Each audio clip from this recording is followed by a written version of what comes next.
Le emergenze sono tante, le risorse poche. I soldi in arrivo dal fondo perequativo vanno investiti con accortezza. Ma dove?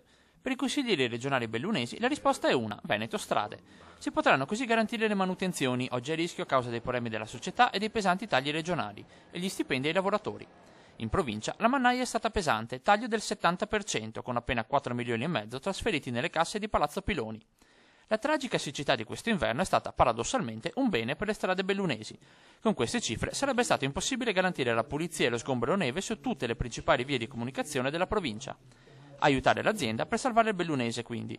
Qualcosa in regione intanto comincia a muoversi. Nel bilancio, ora in fase di stesura, già si parla di almeno 25 milioni di euro per la società, da ripartire tra interventi e stipendi. Ci sono delle rassicurazioni a livello regionale rispetto alla possibile copertura del finanziamento, però noi vogliamo avere dei dati certi e vogliamo avere un progetto organico per i prossimi anni. La questione tempi interessa da vicino anche la Regione.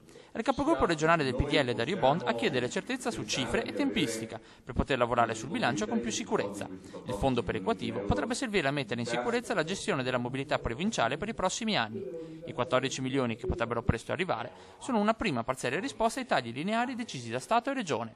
L'intervento chiave potrebbe quindi essere il sostegno a Veneto Strade, che gestisce, nella provincia più colpita dai tagli, un sistema viario complesso. Una rete viaria complessa di montagna che richiede delle cure e delle manutenzioni in più e che viene gestita quasi totalmente da Veneto Strade, quindi da un'unica azienda. Dei tagli lineari quindi ci colpiscono in maniera proporzionalmente maggiore rispetto ad altri territori.